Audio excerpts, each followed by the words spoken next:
waktu juga sudah siang. Saya izin menambahkan Pak Abdu terkait dengan pengisian DRH.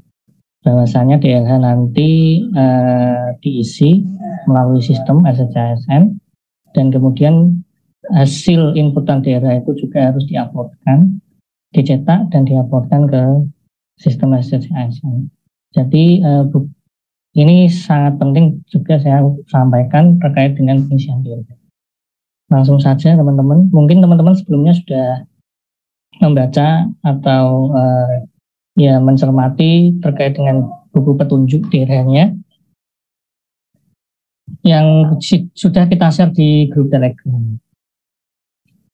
Jadi terkait dengan pengisian DRH ini ada dua kelompok ya, dua jenis ya. Yang satu DRH perorangan dan yang selanjutnya adalah DRH riwayat. Ya, jadi langsung saja. Ketika panjenengan nanti login, sebenarnya nanti panjenengan akan kalau yang lolos pasti akan masuk ke menu seperti yang ada di layar ini. Panjenengan harus pilih antara harus melanjutkan pengisian DRH dan melanjutkan pemberkasan atau panjenengan mengundurkan diri. Nah, kalau lanjut maka pilihlah ya untuk melanjutkan pengisian DRH. Kalau tidak, maka pilih tidak untuk mengajukan pengunduran dirinya dan surat pernyataannya diuploadkan ke sistem SSCSN sehingga kita dapat mengetahui, kita dapat memantau juga siapa yang mengundurkan diri secara sistem. Langsung saja yang bagi yang lanjut untuk pengisian DRH. Iya. Ya. Ketika panjenengan nanti masuk ke pengisian DRH maka akan dibuka langsung di pengisian data perorangan yang isinya terkait dengan informasi pribadi, nama, tanggal lahir dan lain sebagainya. Nah, ini penting harus dicermati teman-teman semua terkait pengisian data DRH perorangan ini. Untuk biodata nanti NIK, nama KTP, nama ijazah itu tidak bisa diubah, sudah defaultnya seperti itu, tidak bisa diedit. Dan sedangkan nama ini yang bisa diinputkan mohon dituliskan nama sesuai nama ijazahnya. Karena tadi sudah disampaikan oleh Pak Kabid bahwa nanti dari BKN ataupun dari Pansel daerah itu pedomannya dari ijazah, nama ijazahnya.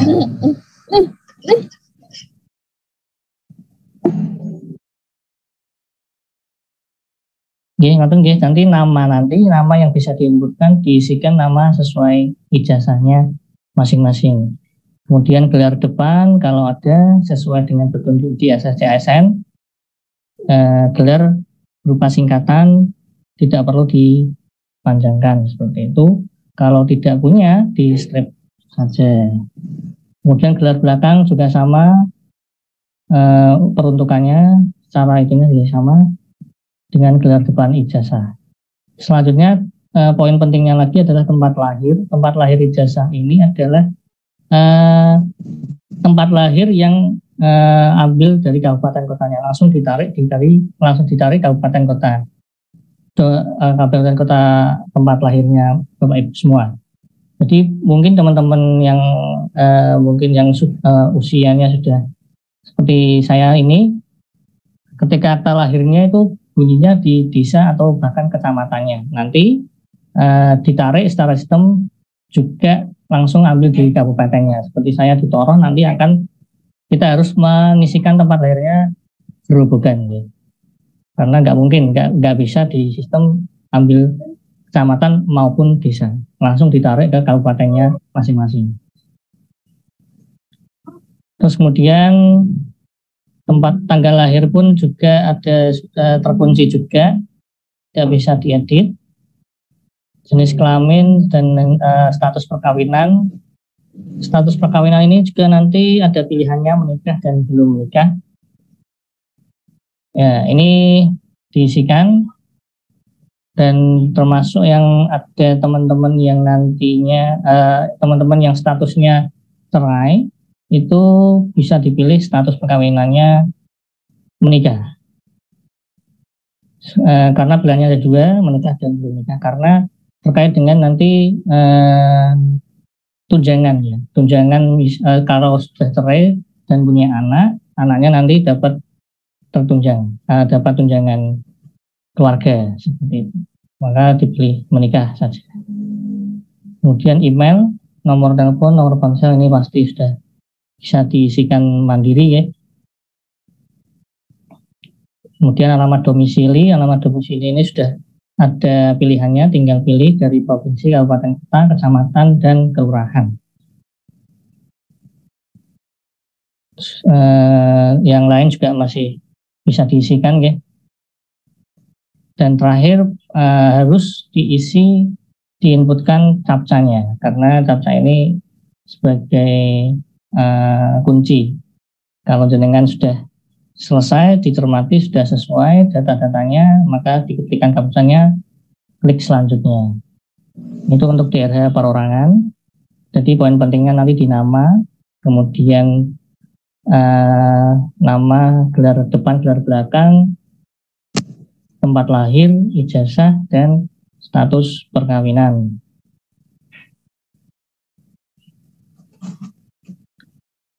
Ini hobi, langsung saya lewati saja. Kemudian pendidikan. Jadi DRH perorangan tadi sudah kita jelaskan. Selanjutnya adalah DRH riwayat. Nah, poin riwayat pendidikan. Kemudian riwayat pendidikan ini diisikan pendidikan dari awal sampai akhir.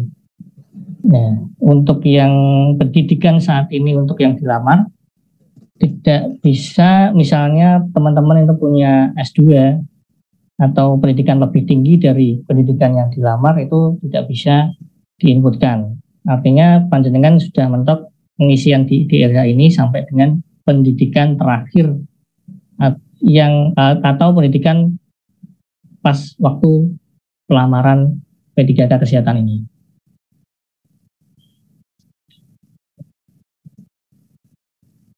Nah, ini untuk pendidikan, tingkat pendidikan, jurusan diisikan nanti secara sistem, nanti akan mencari jurusannya apa, tingkat nama sekolahnya apa, gelar, ini juga nanti ada gelar depan, gelar belakang juga, akreditasi, nomor ijazah, tanggal ijazah, ini bisa diinputkan masing-masing oleh peserta, bisa dicermati masing-masing. Nah, ini perlu diketahui bahwa peserta tidak dapat menambahkan pendidikan lain yang setingkat dengan pendidikan yang digunakan untuk melamar. Artinya pendidikan hanya maksimal di pendidikan waktu melamar P3K kesehatan ini. Semisal panjenengan D3 melamar di perawat terampil, artinya itu pendidikan D3, tapi panjenengan sudah punya S1, ya tetap yang dimasukkan maksimal di D3-nya.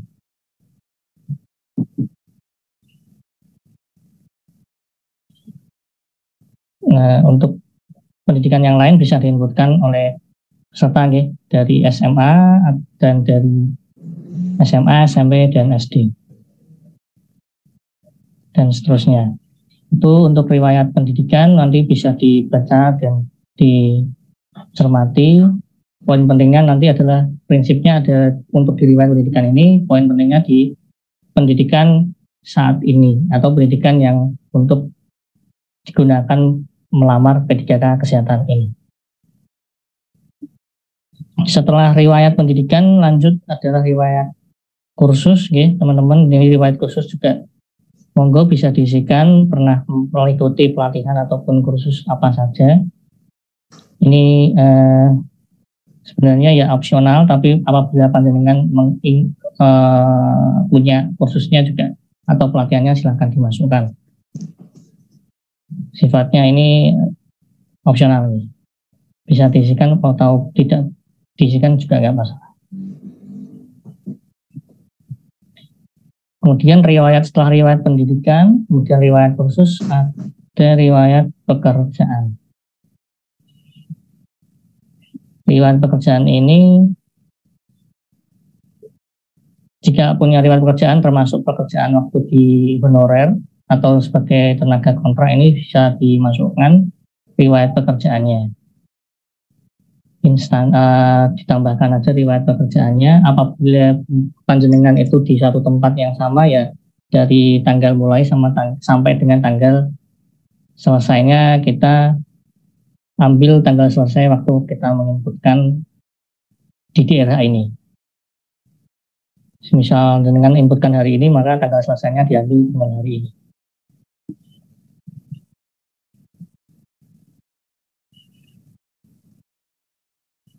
Dan di riwayat pekerjaan ini ada inputkan SK juga. Nah, ini SK-nya kita gunakan SK awal kita bekerja di tempat tersebut.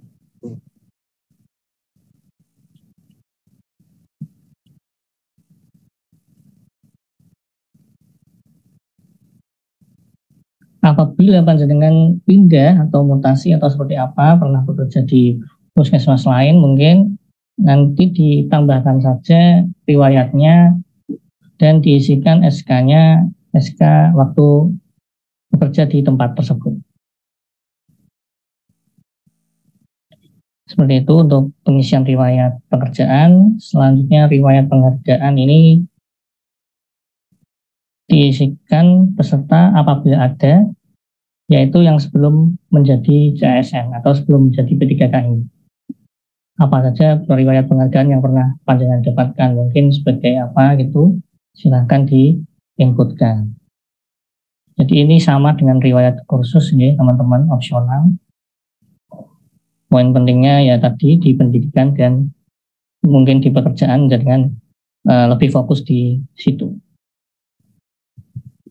Kemudian ada riwayat prestasi. Riwayat prestasi ini teman-teman bisa juga diinputkan prestasi teman-teman yang sebelum menjadi P3K. Riwayat prestasinya apa dan diinputkan. Ini juga monggo kalau punya, kalau enggak ya dikosongi saja.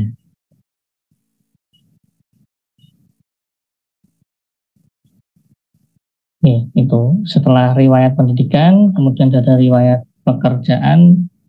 Riwayat pekerjaan itu juga ada sub-subnya dari pekerjaan, penghargaan, kemudian ada yang satu ini penghargaan prestasi. Setelah itu riwayat keluarga teman-teman. Riwayat keluarga ini diisikan istri, suami, anak, kemudian ada orang tua kandung dan saudara kandung, dan bapak ibu mertua. Nah, poin fokusnya di sini adalah yang masuk ke dalam tunjangan kita. Kalau panjenengan mau isikan semua silahkan.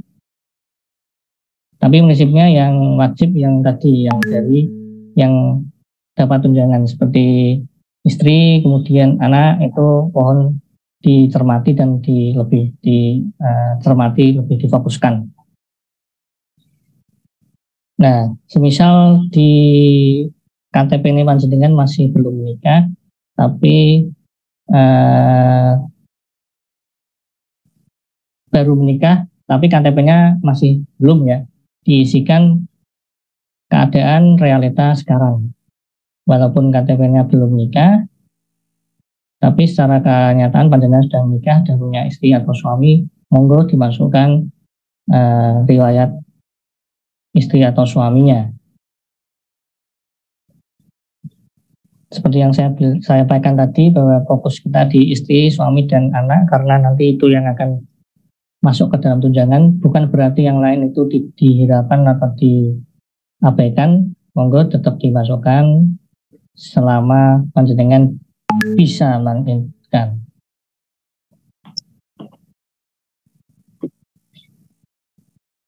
Untuk riwayat keluarga untuk istri atau suami ini atau pasangan, khusus untuk yang PNS atau P3K, suami atau istrinya bisa dimasukkan NIP-nya, kemudian dicari, kemudian klik cari, maka akan langsung muncul nama dan tempat lahirnya dan tanggal lahirnya. Kalau teman-teman ini non PNS, non ASN, bisa diinputkan manual. Diisikan suami pasangan, NIK, nomor KK, NIP, nama, tempat lahir, dan seterusnya.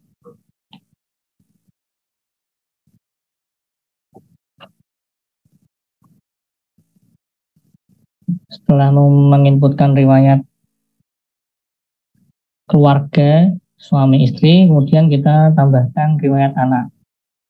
Anak juga kita inputkan, anak sesama seperti di suami tadi, pasangan. Kalau anaknya sudah punya sudah ASN, maka bisa dicari NIP-nya. Jadi kalau untuk yang pasangan atau anaknya adalah TNI Polri, mungkin diisikan secara manual karena ini pencariannya yang sudah ASN dari sistem dari SSASN ini. Sama tadi NIK, nomor KK, dan seterusnya diisikan, jenis kelaminnya, kemudian status hidup juga diisikan juga.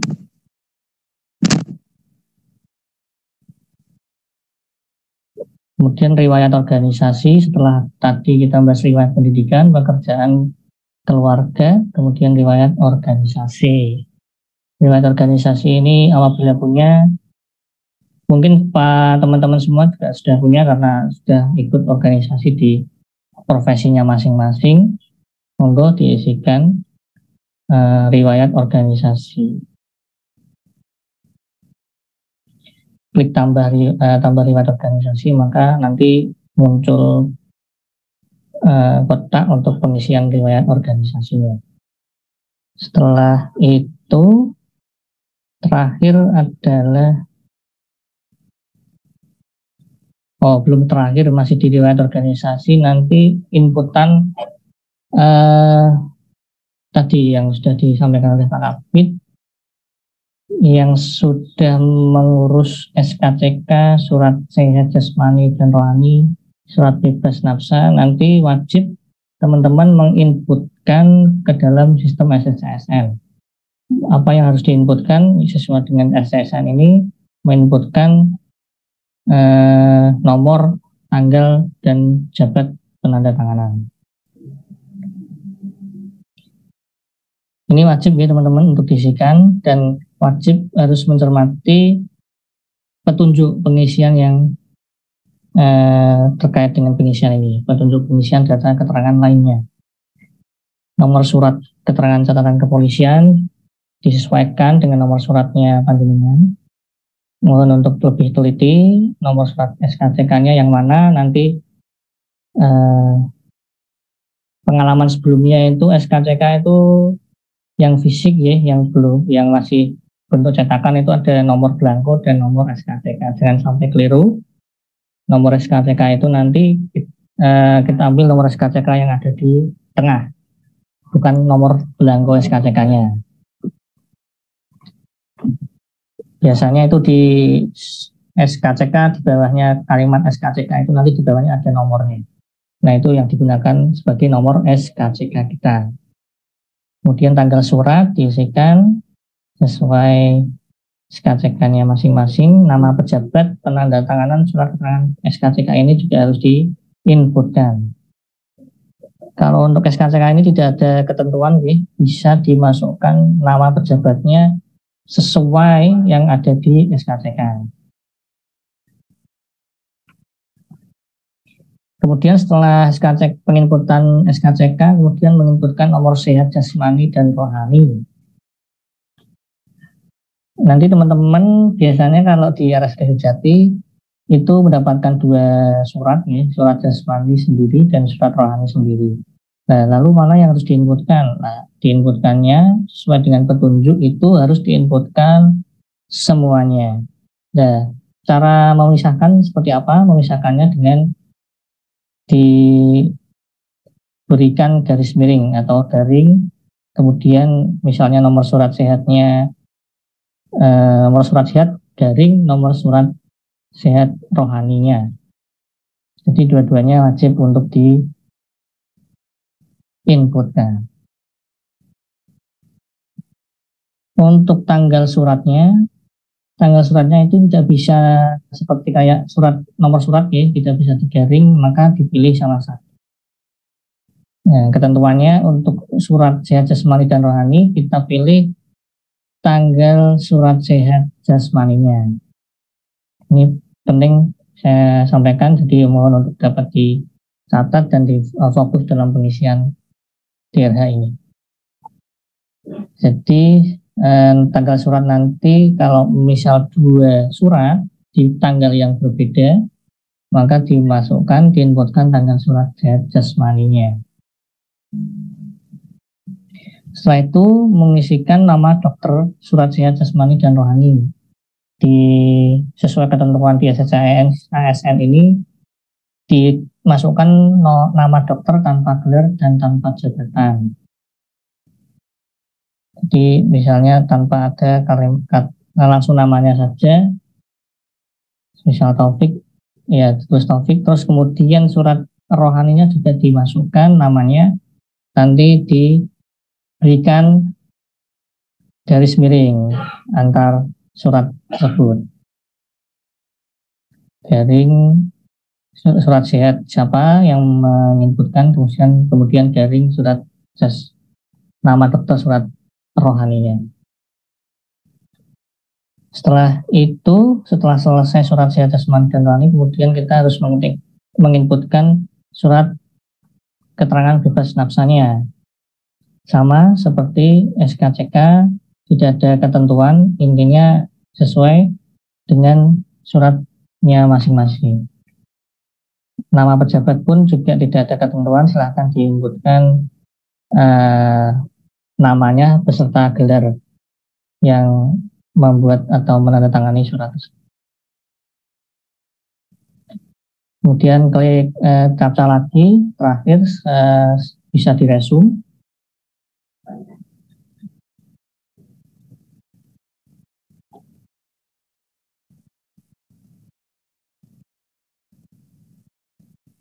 Setelah diresum nanti terakhir adalah dokumen. Nah, ini dokumen yang tadi sudah disampaikan oleh Pak Kabid secara jelas dan panjang dan lebar, dan ini untuk DRH bisa di-download kemudian dicetak.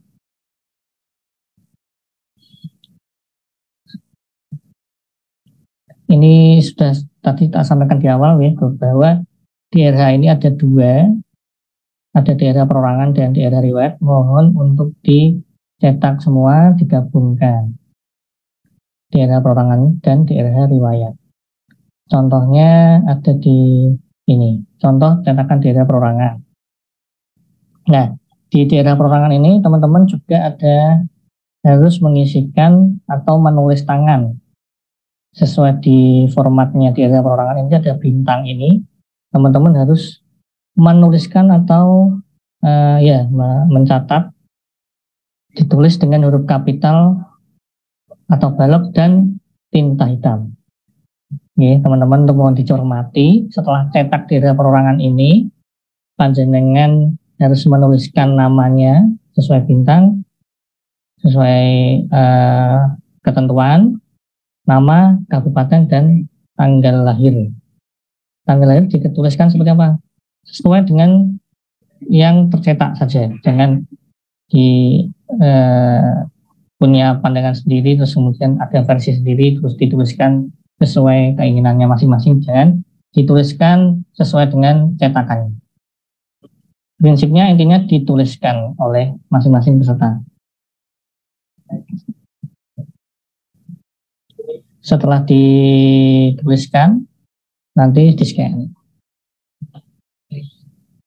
Kemudian untuk DRH riwayatnya juga dicetak, teman-teman. DRH riwayat ini nanti memuat apa yang panjenengan inputkan sebelumnya di sistem. Di daerah riwayat ini paling terakhir, halaman terakhirnya itu adalah tanda tangan teman-teman. Jadi daerah riwayat ini yang terakhir harus dibubuhi matre, kemudian ditanda tangani. Oke. Setelah ditandatangani, dibubuhkan matre, digabung menjadikan satu PDF. Daerah yang ditandatangani wajib diunggah dengan multi-page atau hasil cetakan daerah perorangan dan daerah riwayat di-scan menjadi satu file PDF, lalu diunggah di kolom yang sesuai. Jadi bisa disiasati teman-teman nanti daerah riwayat, daerah perorangan setelah ditulis diketik sesuai ketentuan, di-scan, terus kemudian digabung dengan daerah riwayat yang tengah, yang ada di tengah ini, yang pendidikan ini tidak ada perubahan karena tidak ada ketikan ataupun harus ditulis tangan, tidak. Jadi tinggal digabung daerah perorangan tadi yang di-scan digabung dengan file downloadan riwayat, terus digabung dengan file daerah riwayat terakhir yang sudah ditandatangani dan dibubuhi matre, digabung. Itu untuk mensiasati file PDF-nya bisa maksimal. Kalau enggak ya semua dicetak, ditulis, disesuaikan ketentuan, ditandatangani, kemudian semuanya dicetak. Di-scan, silakan. Semoga bisa diatur seperti teman-teman yang sudah sering scan dan IT-nya juga kuat, monggo bisa diatur. Intinya pada daerah ini, halaman daerah perorangan harus ada tulisan tangan sesuai format di kotak yang ada bintangnya, dan yang di daerah riwayat halaman terakhir itu harus tertanda tangan dan bermatre.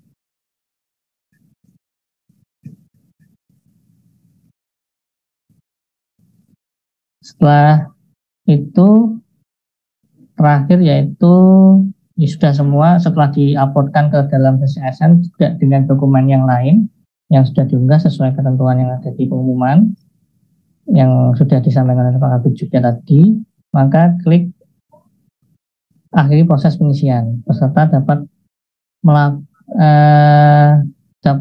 mengakhiri proses pengisian DRH. Tapi sebelum klik akhiri proses pengisian daerah ini, mohon teman-teman juga mereview kembali dokumen yang sudah diuploadkan. Jangan sampai upload dokumennya salah sehingga harus mengulang, harus upload ulang, dan harus berkas tidak lengkap, harus dimulai dari awal.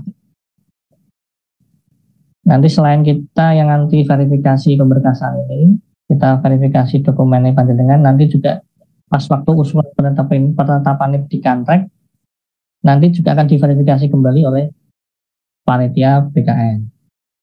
Maka mohon untuk dicermati daripada nanti berkasnya tidak lengkap. Sebelum klik akhiri proses pengisian DRH. Mungkin itu Mbak Agnes yang dapat saya sampaikan. Selanjutnya bisa sesi tanya jawab.